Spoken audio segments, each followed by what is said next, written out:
Students, whatever homework is given to you, you have to submit it on the very next day between 8 am to 1 pm to the given WhatsApp number, and it is compulsory to submit your homework as your attendance will be marked on the basis of your submission.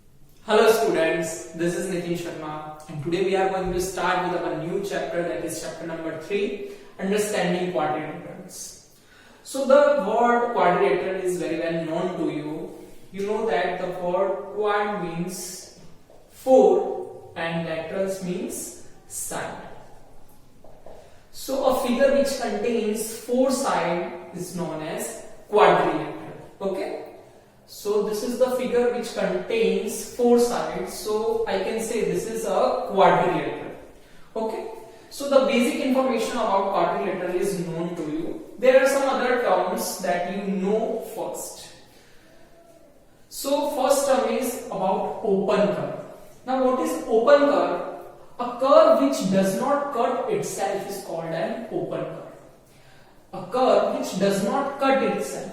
Remember here that there is the word cut itself. ऐसा curve जो cut ना करे उसे हम क्या बोलते हैं? Open curve. Just something like that. ये आपका कैसा कर्व है? ओपन कर्व है. क्यों? क्योंकि ये किसी पॉइंट पे इंटरसेक्ट नहीं कर रहा है, तो जस्ट इसे हम क्या बोल देंगे? Curve that is open. In mathematics, a straight line can also be defined as a curve. Okay? And this is an example of open curve also. Why?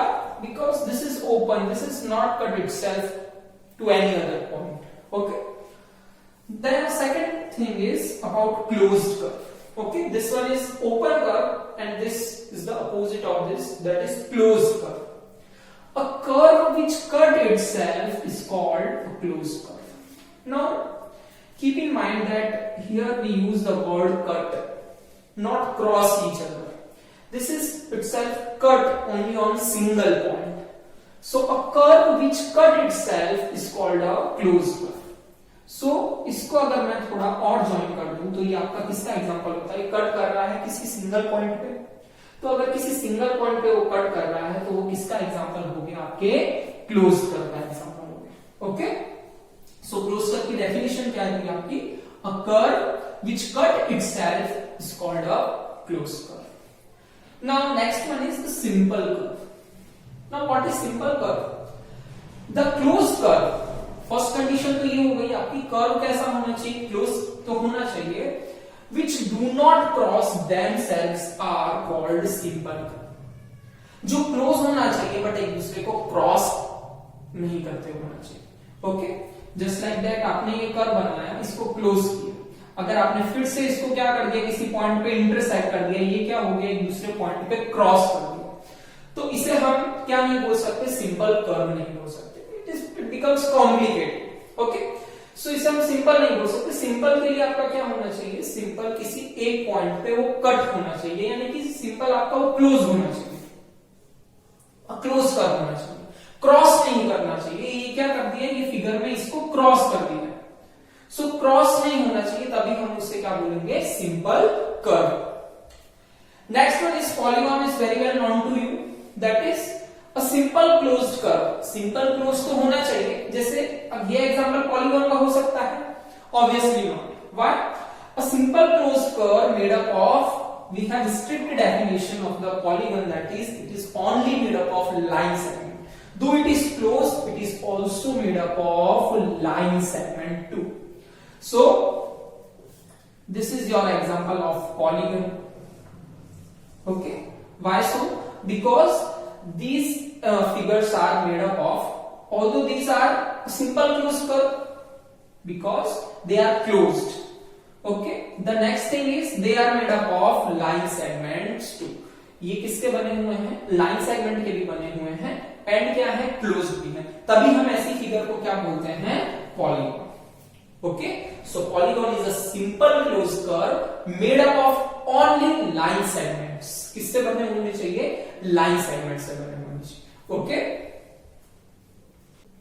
Now let's discuss about the types of polygons. Okay.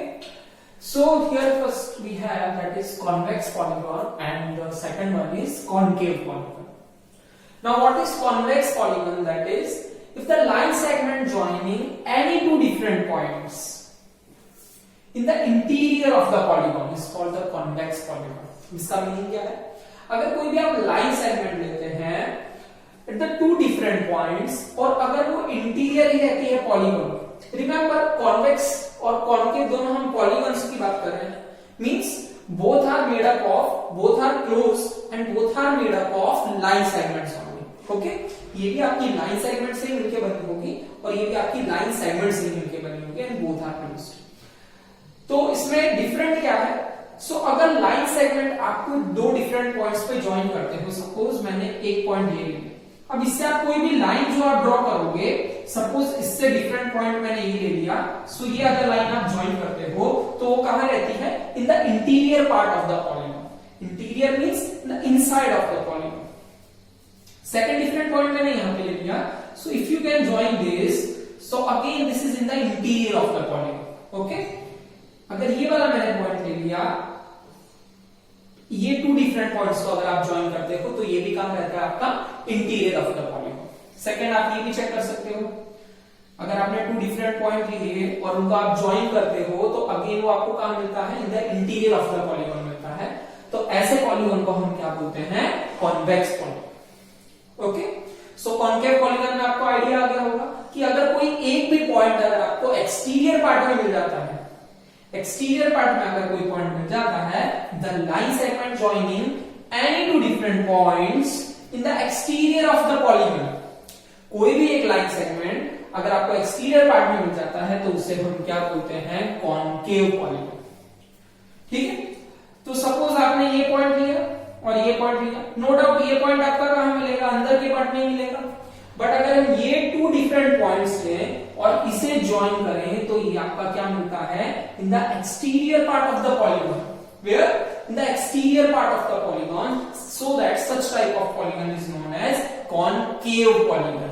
There is something made like cave. Okay, second example of this, again these two different points, if you can join them, this part is obviously where? In the exterior part of the polygon. Okay, again these two different points, if you join the line segments, again this is in the exterior part of the polygon. So these are of which type? These are of concave polygons. And if the line segment is in the interior of the polygon, then such type of polygon is known as convex polygon. Okay, now let's discuss about regular polygon. If all the sides and angles of a polygon are equal, it is said to be regular polygon. अगर एक polygon के सारे sides कैसे हो? Equal हो और सारे angles भी क्या हो? इक्वल हो, then it is said to be regular polygon. Okay, जितने भी एंगल्स हैं और जितने भी साइड्स हैं वो क्या होने चाहिए? इक्वल होने चाहिए. जस्ट फॉर एन एग्जांपल हम लेते हैं अबाउट स्क्वायर. अगर स्क्वायर की हम बात करें तो स्क्वायर में जो साइड्स होती हैं वो सब क्या होती है? सेम लेंथ की होती है. So all the sides are of same length और we can say equal length, जिसे हम बोलते हैं इक्विलेटरल होनी चाहिए. कैसी होनी चाहिए? Equilateral. Equilateral means all the sides are of same length. And the next thing is about angles. So in square all the angles are of 90 degree. All the angles are of 90 degree. Means all angles are same angles. So same angles को हम बोलते हैं equiangle. Equiangle. So अगर सारे side same हो, सारे angle same हो तो हम इसको क्या बोलते हैं? स्क्वायर. क्या है आपका? किसका एग्जांपल है? आपके रेगुलर पॉलीगॉन. किसका? Regular polygon.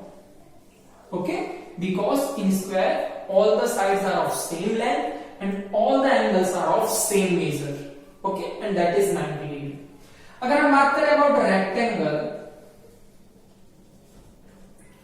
अगर हम रेक्टेंगल की बात करें तो रेक्टेंगल में भी सब एंगल क्या होते हैं? आपके 90 डिग्री के होते हैं.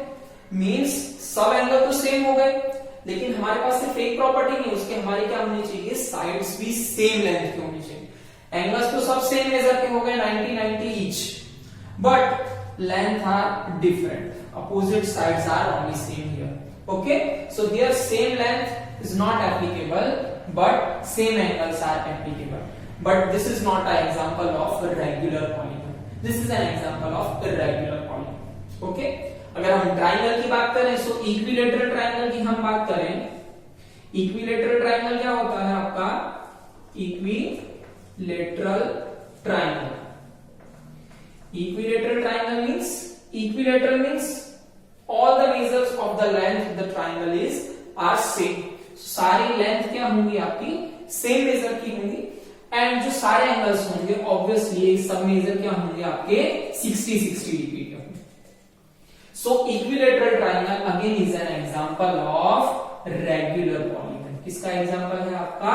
रेगुलर पॉलीगन का एग्जांपल है. Okay, because all the sides of the triangle are of same length and all the angles are of same measure. Okay, now let's discuss about the angle sum property of the quadrilateral. Okay, which states that the sum of the measure of all the angles of the quadrilateral is 360 degree. Which means अगर आप कोई quadrilateral लेते हैं, okay, suppose this is A B C D, तो इसके interior angles का sum, that is angle a plus angle b plus angle c plus angle d अगर आप करें, measurement of angle a plus angle b plus angle c plus angle d, then you will get 360 degree. Okay, जैसा आपने angle sum property of triangle में देखा था, that the sum of the measure of all the three angles of the triangle is 180 degree. वैसे ही quadrilateral में आपका क्या आ जाएगा? सारे एंगल्स का सम का मेजर कितना मिलेगा आपको? 360 डिग्री. ओके,